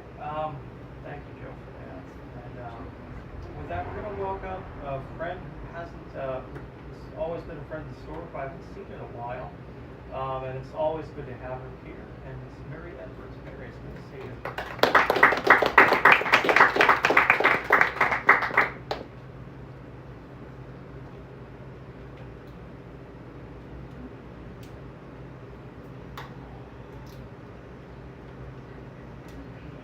I have 2 of them are from my book along the way, and the other 2 are ones that I've been working on since.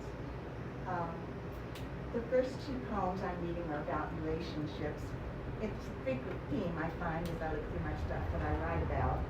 Both of these tonight reflect upon some of the challenges, difficult times that can come in relationships and that they can experience. And can you hear me back there? Yeah. You may want to be a little louder just so Tony can record you, because I'm not sure that will pick up. We can hear you. Okay. Sometimes it's cold in Michigan. A deep freeze in Michigan travels all the way to Missouri. It seeps through the line connecting us, settles between us as a slushy, reflecting pool of loss. The chill numbs the space we hold across the miles, bears down the thoughts I gathered in anticipation of sharing, punctuates our words with long pauses, painful, silent, blank stretches of white noise.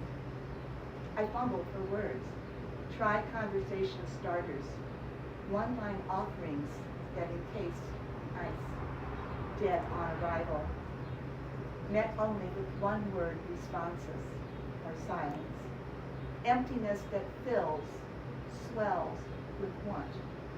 The cold deepens, icicles stab my heart, even as my eyes burn, blinking back tears that I know will torrent later. Why must it be so cold in Michigan? Why does it not need to thaw? We hang up, but still I know I will try again another day. Better this connection than none. I clutch hope that one day I may find the key that opens the door to spring in Michigan.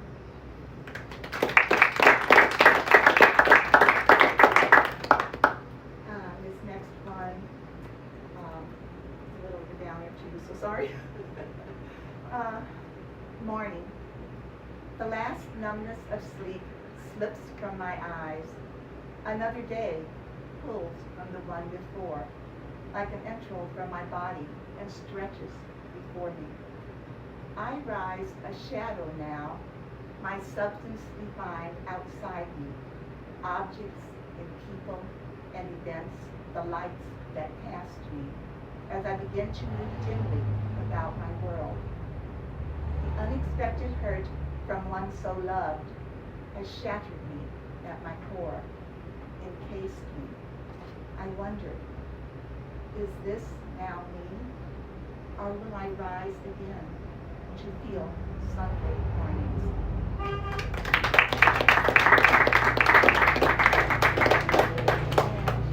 And of course, the thing about mornings is that there's always a new one coming along. So this is a little bit more upbeat. And it's renewal. A sudden shower softly tapping its rhythm on my roof catches my ear, pauses my late summer day, calls me to my porch to absorb long-awaited rain. A caressing breeze, refreshing touch of Mother Nature greets me. Before my eyes, the gentle rain washes dust from bushes, trees. My world deepens to emerald green, grass that had begun to succumb to water-starved browning. Even a lizard on my steps grabs a cooling moment.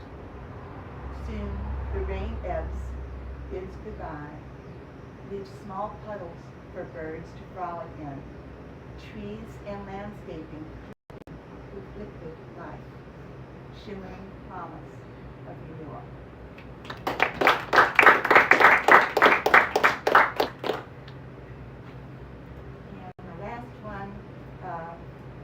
As I encounter others and hear their stories, like we all do as we move through life, I'm often in awe of how quietly people cope, despite the difficulties that we all face. This last poem touches on this, and it's for them. Laughter lives.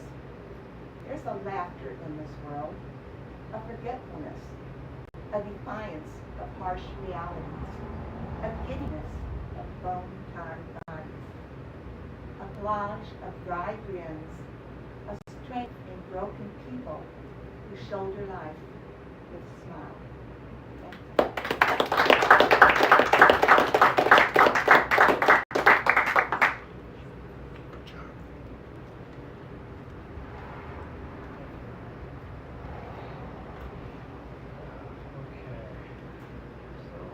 Flip-flop the last two people here.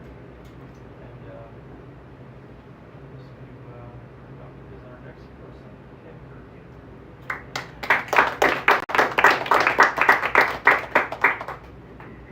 Thank you, John. Enjoyed all readers, and I'm looking forward to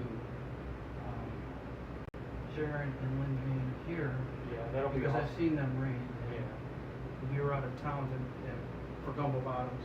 And Can reappear for Andrew that he was here before? How long was it? Last year? Nice. He was here. Yeah. I'm excited to have the three of them here. Okay. So Bonnie and I got back 2 days ago from a trip to Wyoming. Her sister passed away in January. Blizzards and weather. We didn't get there till March for a week to help close the estate. And we went back again. And we brought back a trailer of some things, distributed other things, did a lot of cleaning. So I'm going to start with a poem. It's actually a hybrid. And 3 of these poems are about the Wyoming experience. One last move. Some spend years, decades, perhaps their entire lives within an area or a region. If they move, it's across town or to another town in the same metro area, and everything's familiar. Some may see that as boring. It may be that they can't count on 2 hands the many places they have lived. Jenny was one who knew that kind of life. Much of her childhood, even early adulthood, was spent moving from town to town, from state to state. But she finally found her place to settle down, a place she knew from early childhood, Wyoming. Living on the edge of the high plains with a view of Casper Mountain in the distance. Down a gravel road that passed many other small ranches, she was perfectly happy with an existence that meant she often had to fend for herself, make her own repairs, and be content with the horses she trained on her land. Those days of moving from place to place long behind her, Jenny's last days were in the place she called home. We made one last trip to Casper for one final move, to take the last of her belongings so that someone else can make it their home. Unfamiliar cars, mule deer pauses by fence post, wind blows through dry grass.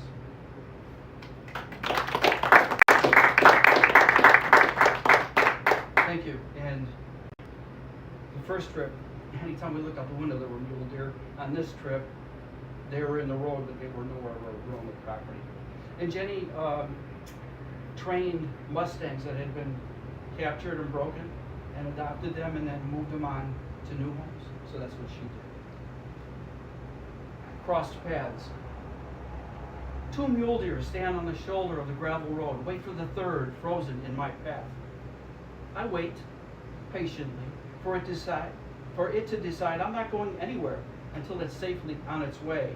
It's disquiet at my presence in contrast with the quiet of this hybrid moment. Our paths crossed one time, yet I am on my way to preserve the memory of one whose life ended at the end of this dusty Wyoming road. Just as I am determined to preserve the life that stands before me.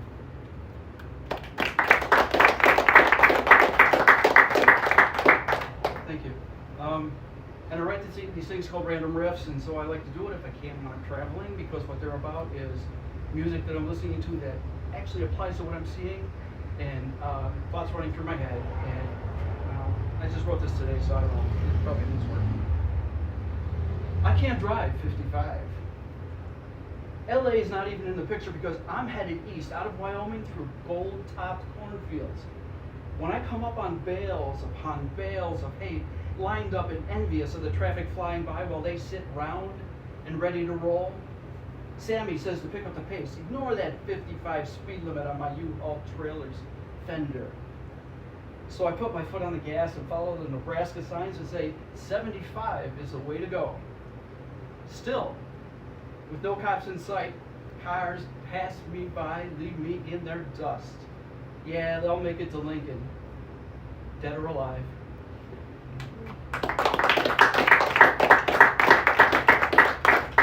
Thank you. And I'm going to read one poem from my book Last Watch, which I have copies if anybody's interested.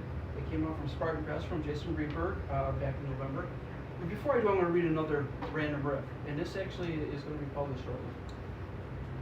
I was listening to jazz with this one, and I read it for Agnes a couple weeks ago. riding with Monk. Epistrophe, apostrophe, brush these blues off of me. Lift me off this loneliest of roads beyond these bare trees. Even in their beauty, these bones of winter hold no answers, only questions. On this road of introspection, you tease me with those keys. I don't blame you, but I've had all the blues I can divide. I'm not in the mood. Give it to me straight. I'm tired of chasing dreams. Lend me yours. It doesn't have to be easy, but these streets would look a whole lot better with blue skies and just a little green.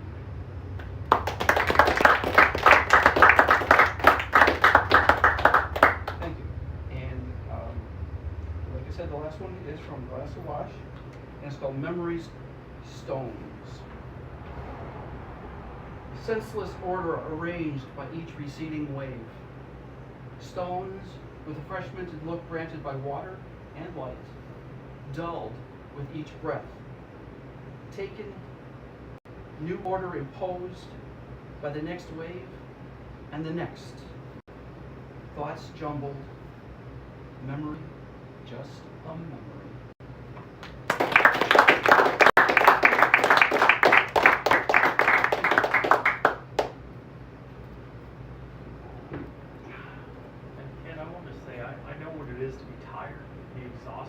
Still show up somewhere, and so I just want to say thank you to you and Bonnie. I'm really grateful for the two of you as my friends.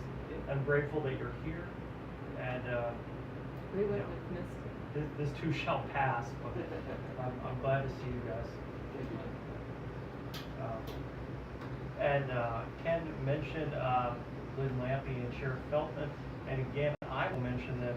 Andrew Mulvaney, Lynn Jensen Lampy, and Sharon Singmoon Feldman will be here on September 16th at 6 p.m.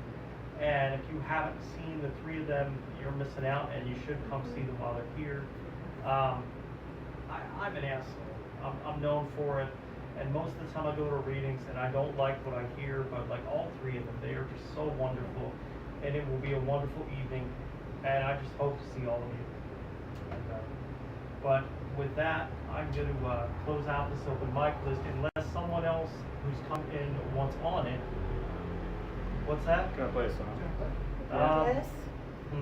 Well, then you got to play right now because I was going to let John close out. So if you want to play, come play. Just one little. Do it. Please. Do it. Yeah, Do it for us. All right. Yes.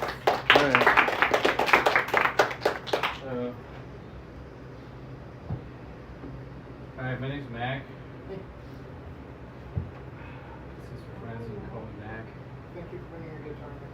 Yeah. Ed asked me like as I was like packing up the car, or like earlier today. This is your fault. This is my It is totally his fault. Actually, while I was like I first started writing this song, it takes me forever to write a song. Even though usually a lot of times they're really simple, but there was one day I started on it while working here in the bookstore, and Ed came in and I explained the concept to him as I was starting it, and it was just, you know, to me, fall in love feels a lot like thinking about the end of the world. It kind of takes up a lot of your thoughts and time.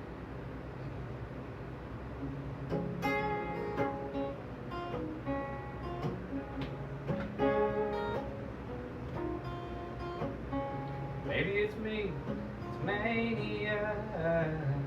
Maybe I'm just not sleeping. Yeah, baby, you on my mind. Think about you all the time. Think about you all the time.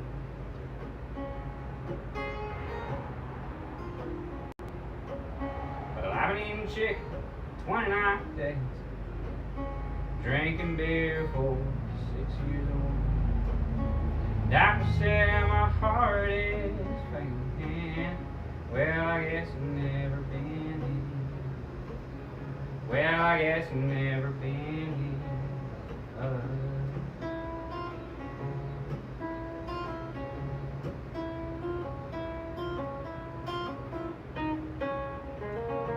Well, shit fire and hide down. My baby don't let me left me here down in Missouri. Oh Lord, what's become? Oh Lord, what's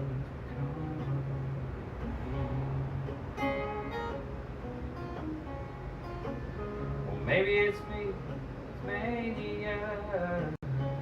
Maybe I'm just not sleeping. But yeah, baby, you've been on my mind. Think about you all. Think about you all.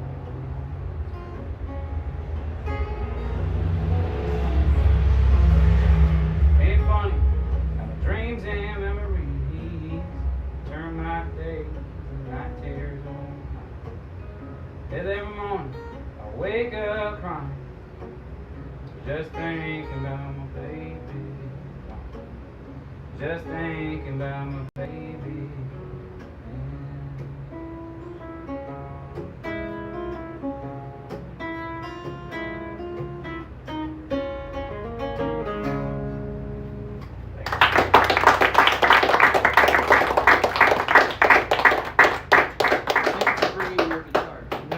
Well, thanks. Thank you for singing. Yeah, that was excellent, man. Thank you. So, yeah, that was pretty awesome. But again, I want to, before we close this up, I just want to thank again the Friends of Belle Library and Osage Arts Community, Mark McLean, Tony Hayden, and everyone involved with keeping the lights on in this establishment. And hopefully, if all goes well, keep the air conditioning on in the future. That'll be awesome. We need to raise those funds. All right. So with that, I will just close for the evening with Belle's own John Clayton. John.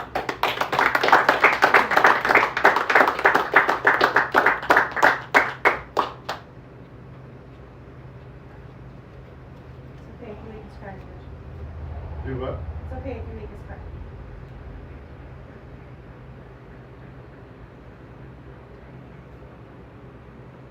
John and I recently took a trip to Evansville where we read outside, inside, outside, and then across the street in another parking lot.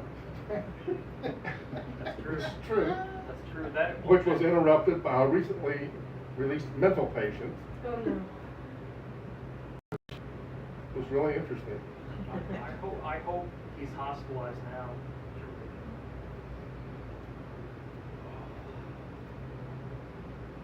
I'm probably the oldest person in this room, and as we get older, our lives change and we change the way we think about things.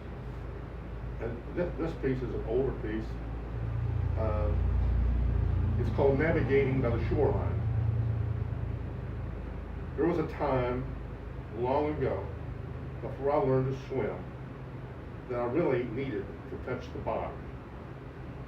Then came strength, endurance, curiosity, and arrogance. I was not afraid to sail off into the fog in search of things that I believed were there, but had no proof that they even existed. I did not need to see the shoreline to know that sooner or later I would reach my destination. Life changes us. As I've experienced life, it has become more important that the knowns weigh more than the unknown. I am no longer eager to sail off into the fog, trusting that I will survive to hear the bow of my boat scrape on some distant shore. I still like adventure, but prefer to navigate by the shoreline.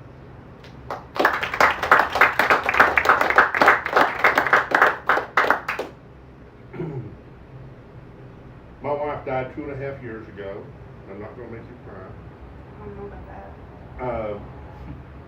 Anyway, in the year of COVID, we talked about what we wanted, and she wanted me to spread her stardust in places that we'd had good times in. And I recently finished that project after 2.5 years. I've traveled between 11 and 12,000 miles getting it all done. And it feels like something has come to an end. About the end of that process, I penned this piece. It's called The Bomb Crater. When you died, an exploding bomb created a crater in my soul. Nothing there, just a big hole of emptiness. It seemed like that's all there would ever be. Eventually, life began to happen. A little water seeped into that big hole of emptiness, or was that tears? Vines crept over the edges and began to take root. Cattails and water weeds began to grow in the bottom. Tufts of grass began to take hold along the sides. Slowly, ever so slowly, acorns sprouted and a tree began to grow. Gradually, vegetation covered the hole. Others may think that hole is gone, but it's not. They can't see it, but it's still there. A piece of my soul will always have a hole in it. The coldness morphed into cool. The sharp pain became a dull ache, then just low-grade sadness. There are days when I only think about you fleetingly. Other people find their way into my life and make me smile. Karma has a way of giving you what you need, not necessarily what you want, and not on your time schedule. But she is always there to keep you humble.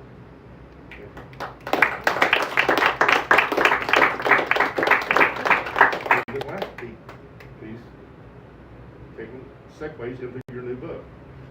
It's called Enough. She's enough. Wise enough to know that duty is a real thing. Wise enough to see that how you treat animals is an indicator of how you will treat people. Wise enough to know that hard work is important to success. Wise enough to understand that success is a personal measure and different for each of us. Strong enough to fight for herself. Strong enough to fight for her kids. Strong enough to fight for her animals. Strong enough to fight for her home. Creative enough to turn a rundown house into a pretty home. Creative enough to do much of the work herself.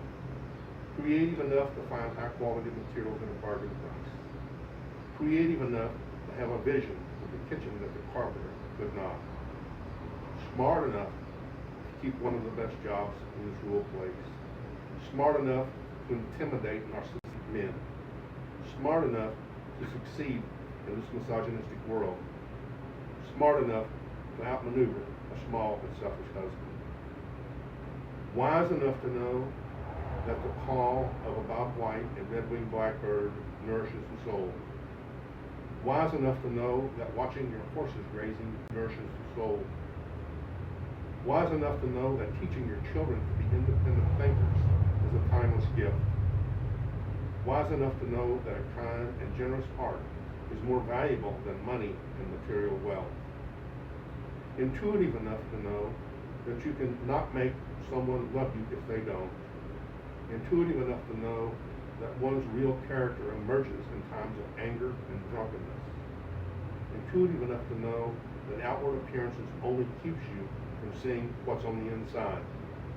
Intuitive enough to know that men who are mean to others are insecure in themselves. Beautiful enough to cause people to stare. Beautiful enough to attract attention among beautiful people. Beautiful enough wearing sweatpants and a flannel shirt. Beautiful enough when she flashes that smile or that anger. Introspective enough to know that only you can change yourself. Introspective enough to know that what kind and generous people are more likely to find peace. Introspective enough to know that being alone is manageable. Introspective enough to know that taking a hand extended in honesty and friendship can soothe the soul. She's not perfect, but she's working. Thank you.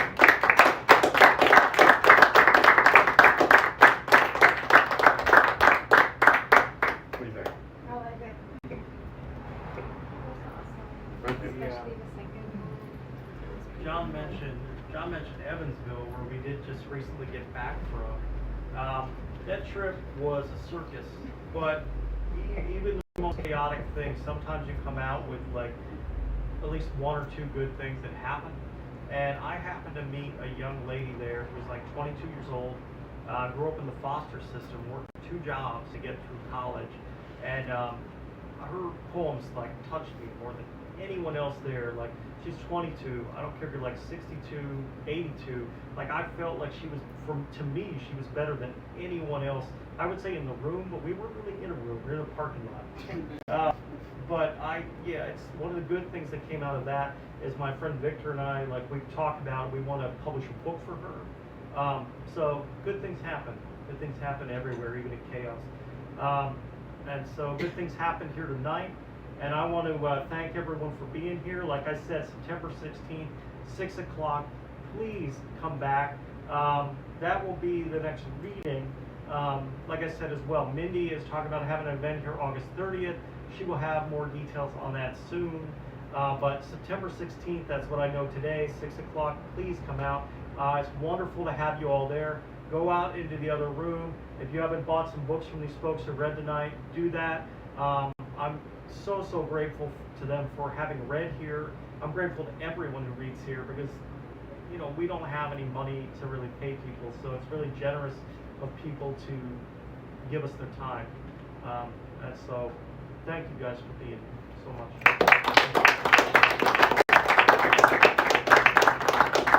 John, I'm going to take a minute. For those of you that don't know me, my name is Mark McLean, and I'm one of the proprietors here at the store. I wanted to thank all of you for being here, as John has, but also I need to point a little blame to all of you because you brave souls over these years have conjured the musicians to the store. We have, in addition to Mindy's scheduled or kind of scheduled event, Is Bernadette's events going here? here and around town. Okay. To John's point, there are 5 musical events scheduled between now and the end of next month here. And those things just started to move in the last week or 2. So, like we have poets from all over the country, these musicians, singer-songwriters will be here from all over the country as well. It'll be similar to the music that you're used to in this space. It's all original works. This isn't a bar, so we don't do covers and things like that. But I really wanted to place blame on all of you brave souls again because the momentum from all of you has spilled over into that bit of creatives, and they are finding their way here, and that's amazing. And it will also energize our friends who are creatives, musicians in the area, because some of us aren't brave enough to stand out here and read our own words, or read our own things that we create, like all of you. So the singer-songwriters are coming to Belle right now. So when you look at Barb's books, when you look now at the events, it's gonna get big, a lot bigger. Like September, there's like in 3 days, there's 3 events here in a row. It's crazy. If anyone wants that information, I'm probably the best place to get it right now because I have all of it from all of the events. John's scheduling and everything. So, but I wanted to thank you all for being here tonight, as always. But also, there's more coming to Barb's books and Belle, Missouri. So thank you all for doing that and conjuring all that. And thanks for being here.